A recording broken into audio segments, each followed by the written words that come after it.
Hello and welcome back to Food for Life, Lessons from the Garden, an academic conference where its aim is to better our understanding of the multidisciplinary topic of food within Visayan societies, to showcase the rich and vibrant food culture of the Visayas, and to have an avenue where we can all engage in discussions about the topics to be delivered by our presenters. I'm requesting everyone from the back to please come forward. Thank you. And before we'll officially start our next set of presenters, let us first have our trivia, where you can win prizes. Diba? Trivia na PowerPoint. PowerPoint. Tana. Sige, so start us at ang trivia. So the first question, I'll only repeat the question twice. So the first question is, which Cebuano dish is a soup made from beef shanks and marrow bones, boiled until the collagen and fat has melted into the clear broth? Again, which Cebuano dish is a soup made from beef shanks and marrow bones, boiled until the collagen and fat has melted into the clear broth? So anyone who wants to answer, there's a mic there. First come, first serve. Go. Hello, Hello. bulalo. I'm sorry, Mel, but the answer is wrong. So you still have a chance. Go. Go, miss. Dinatang baka. What? I'm sorry, sir. Your answer is Dinatang baka. no. So anyone? Balbakwa? No. Sorry. Okay. Puchero. Pochero. So you can claim your prize. Thank you. Thank you, Ark. Sige. Okay, so na-answer ni Ark, but we still have one last question before we start with our presenters. So our last question is, which Cebuano dessert is made from a young coconut, pandan leaves, and gelatin, and is often served during fiestas and special occasions, diba? Familiar. Again, which Cebuano dessert is made from young coconut, pandan leaves, and gelatin, and is often served during fiestas and special occasions? First come, first serve sa mic. Go. Buko pandan. Buko pandan is correct. Thank you. You may claim your prize here. Thank you.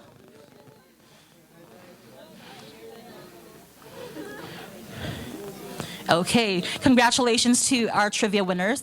There will still be two more trivias before we will end the conference later, so in our session break. So for our next set of presenters, he is a Doctor of Philosophy in Cultural Studies in Asia candidate under the joint PhD program between the National University of Singapore and King's College London. He obtained his Master of Arts in Literature degree from the University of the Philippines, Diliman, and his Bachelor of Arts in Linguistics and Literature from the University of San Carlos. His publications and talks focus on Filipino and Cebuano queer and gay history and culture, and on topics relating to new media, Asian gay rural criticism, digital cultures, and queer studies in Asia. He previously worked as an assistant professor at the University of the Philippines in Cebu, teaching creative writing, English, communication, and literature courses. So please give a round of applause for Mr. Francis Luis Torres. He will have his presentation through video.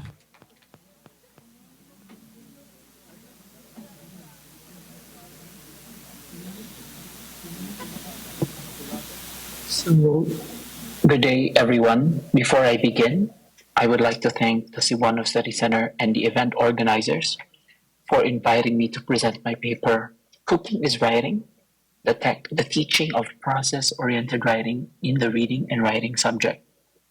Unfortunately, I could not be there in person as I am currently abroad. Special mention to the center and the staff who enabled me to present despite the logistical hurdles. In any case, my gratitude to those who made this presentation possible. So let's begin. So here is the outline for my presentation today. I will start with the overview, followed by the rationale and methodology. I shall also provide parts of the discussion before I extensively share my points to give you a sense of what I intend to do here. And then the conclusion would more or less serve as a review of what I just presented. So, writing is the most complicated macro skill a student can learn. So, but writing, like cooking, involves planning and refinement. The Department of Education recognizes the challenges in mastering this crucial skill. According to Gepila, writing is the most demanding skill, often taught last. Despite DepEd's efforts, Rojas highlights persistent challenges in writing education, citing a lack of support and contextual knowledge. Um, Rojas's Cavite case study also reveals that students struggle with contextualization, accessing reliable information, and understanding the writing process. So, hopefully, this paper contributes to the teaching of writing by using YouTube vlogs on Cebuano food, connecting the writing process to daily activities like cooking and eating demystifies writing difficulties. The emphasis is on process oriented writing, highlighting that the act of writing or the process of writing is a skill, not an inherent talent. This discussion I see is more or less a supplementary material for educators teaching DepEd's Communications 11, focusing on reading and writing. I think I'm more or less referring to the senior high school module or the senior high school course. In any case, this paper utilizes YouTube videos on Cebuano food to enhance relatability. It assumes familiarity with local cooking, acknowledges widespread access to online videos, and recognizes the flexibility of digital films for classroom use. The aim is to address gaps identified by the Department of Education and highlight the potential of YouTube as a powerful tool for educating senior high school students about writing. This paper uses various YouTube videos on Cebuano food for modularity, showcasing examples without restrictions. The goal is to provide adaptable materials, emphasizing writers' diverse forms and purposes. Focusing on the ordinary and achievable in Cebuano food aims to make writing relevant, addressing the hindrance that perplexes students and highlighting the cultural and social significance of writing and cooking. So the paper is divided into three major parts. First, I'm exploring process-oriented writing, then analyzing select YouTube videos for writing insights, and last, evaluating writing components for an output-based activity. Students then focus a Cebuano food vlog to enhance writing competencies, focusing on structures and cohesion for accessible and logical content. So let's proceed. Process-oriented writing focuses on the actions, processes, rather than the output, emphasizing flexibility in defining it as the writing process, pedagogies, or theories of writing, according to Saussure or Saussure. Anyway, Zanders and Wilson note its benefits in allowing students to explore and understand writing tasks while enhancing their skills. The approach consists of three main parts: pre-writing, that involves planning and brainstorming; writing, which is the actual act of writing it, of the text; and post-writing, which include revising, editing, and feedbacks. YouTube videos, despite being unconventional in some classrooms, I feel, are practical tools in language learning, especially for senior high school students, according to Wang and Chen, for its relatability. So this paper aims to examine and evaluate Cebuano food vlogs on YouTube to apply a process-oriented approach, considering its components. And so let's try to evaluate some of them. So this section examines Cebuano food vlogs on YouTube using process-oriented writing, offering teachers supplementary materials for instructing senior high school students. It explores the approach's three main components: pre-writing, writing, and post writing, utilizing multiple clips to showcase its versatility with diverse resources. So, writing can be overwhelming for students who struggle with what to include or exclude, especially when it is challenging to identify, contemplate, or create a thesis statement.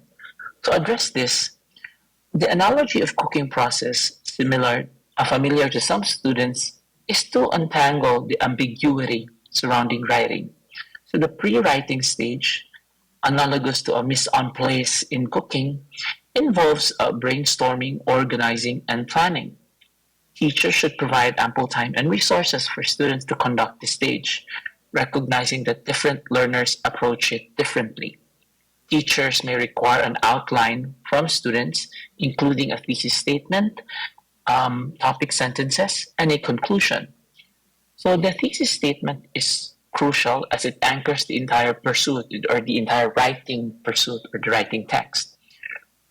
Students or writers are advised to start with the end in mind, or as the quote goes, to begin with the end in mind, considering the thesis statement as the starting point for all written outputs. Topic sentences should support and articulate the thesis, elaborating with relevant examples. The conclusion should briefly review discussion points and provide key takeaways. The outline, viewed as a provisional list, can be tweaked and edited during the writing and post writing phases based on demand and tasks. Learners create outlines for teacher evaluation then. So, Mark Wayne's vlogs on Cebuano food can be a good reference for students because he usually mentions what the video is about, introduces where eating takes place, establishes his local guide, and mentions some of the dishes they will try for the remainder of the video. Learners may try to replicate this idea to grasp what an outline can be. Teachers could also identify parts of the introduction so that the learners would have an easier time formulating and planning their own. By guiding them, the learners could focus on writing the text, which brings us to the second part. So, this part of process oriented writing focuses on the actual writing process, where learners articulate their arguments and explore different types of writing based on assignments. Cebuano food vlogs, like those by Mark Waynes and Chef Tatong, exemplify various writing styles. They can be descriptive, narrative, or expository. So, in Wayne's examples, the video usually explains dishes, lists ingredients, and evaluates flavors. When he was talking about eating lechon, the video mentions the processes involved in the roasting while itemizing the list of needed ingredients for the dish.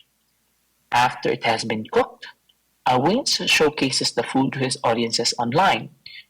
He takes a piece of the lechon, and when he tasted it, he explains the flavors he experienced. Chef Tapong, on the other hand, at least for his videos, provides a different kind of approach in a sense that he has easy videos that have easy to follow recipes, emphasizing simplicity and well arranged instructions for its viewers to follow without complications. Taking inspiration from the Cebuano chef, teachers can use some of the techniques that students can try to replicate. His simple and relatable language can help learners write concisely without confusion. By letting learners watch the videos, they can also visualize the simple instructions through concise words. And it's also itemized, that way they won't get easily confused.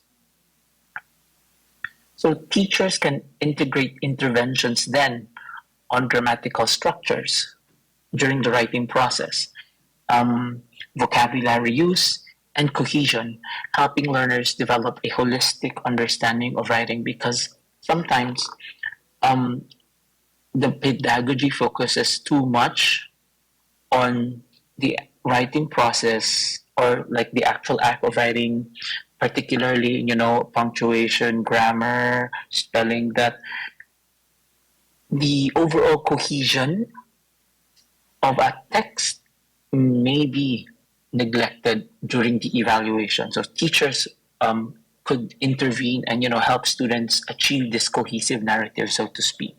So learners should recognize the importance of structure, which leads me to this point. So um, they should establish a logical thread and strengthen the narrative based on the thesis statement with the teacher's assistance, ultimately polishing their work for more efficient communication. And so we go to the third phase. The post-writing stage occurs after completing a draft, where the text is edited to ensure its aim is achieved and communication is effective. Editing is recommended at various stages, with the learner reviewing the draft a day after completion to check for a well-defined thesis statement, cohesive narrative, and key takeaways. Editing can also involve peers and teachers using the workshop method to enhance the draft and make it more relatable. Teachers can work on the draft, checking for errors, ensuring appropriate vocabulary, and teaching grammatical rules. The post writing phase is, obviously and tragically, I guess, repetitive, sounding tedious, but essential for improving the draft. Like cooking, each iteration aims to create a better version from the draft.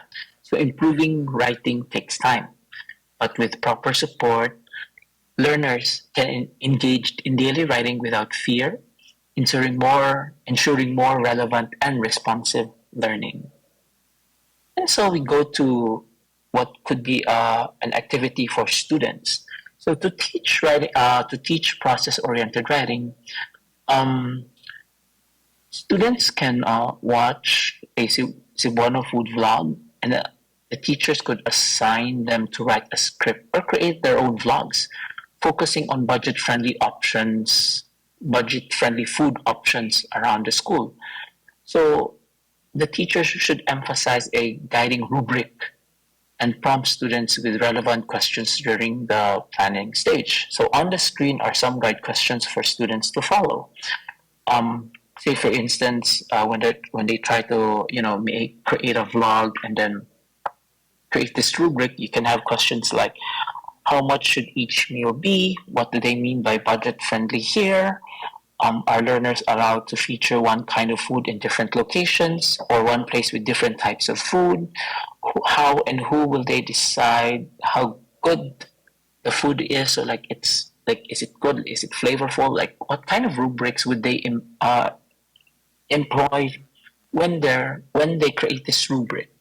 So the idea basically is to let the students understand the importance of a rubric to do the task and for them to plan ahead.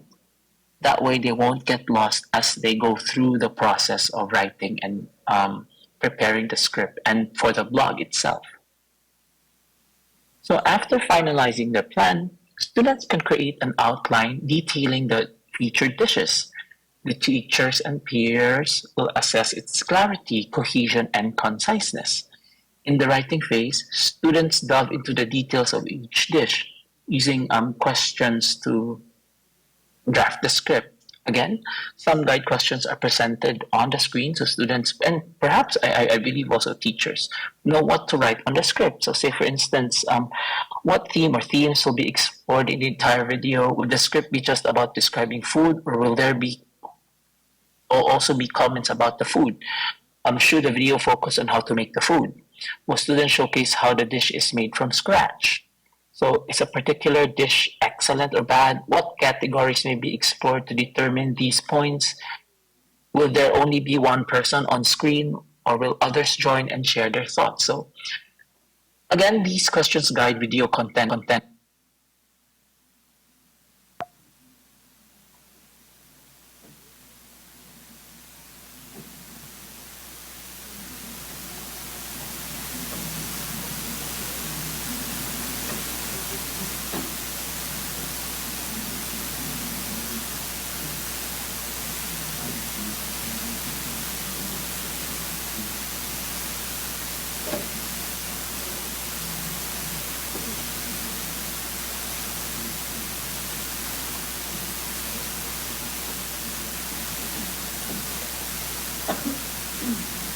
Students can create an outline detailing the featured dishes. The teachers and peers will assess Let's go!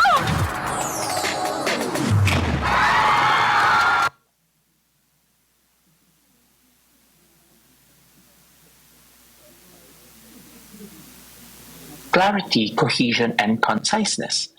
In the writing phase, students delve into the details of each dish using questions to draft the script.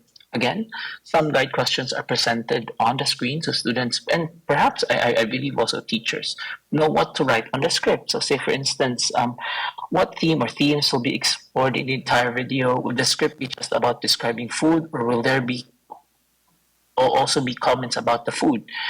Should the video focus on how to make the food? Will students showcase how the dish is made from scratch? So, is a particular dish excellent or bad? What categories may be explored to determine these points?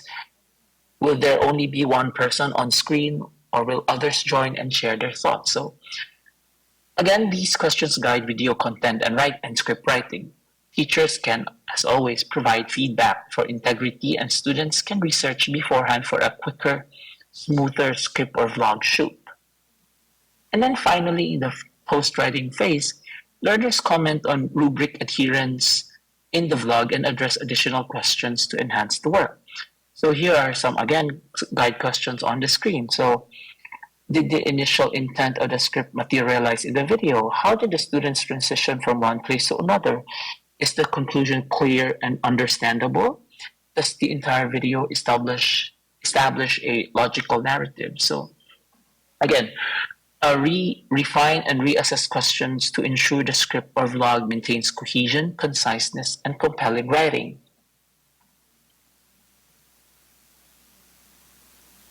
This ensure use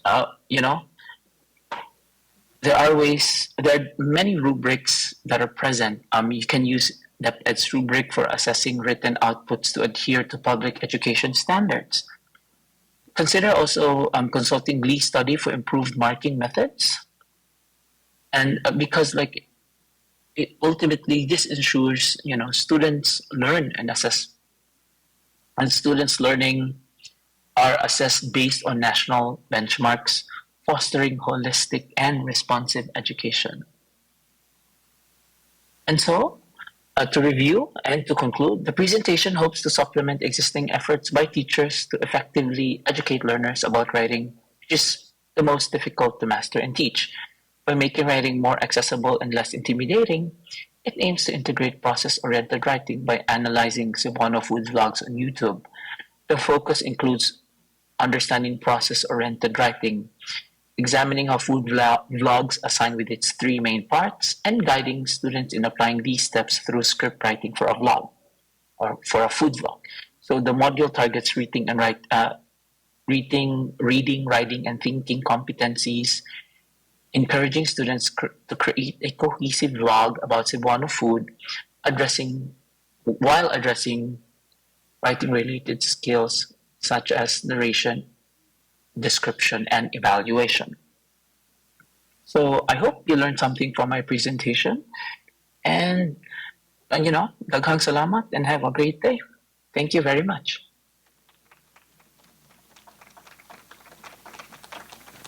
Thank you very much, Sir Francis Luis Torres.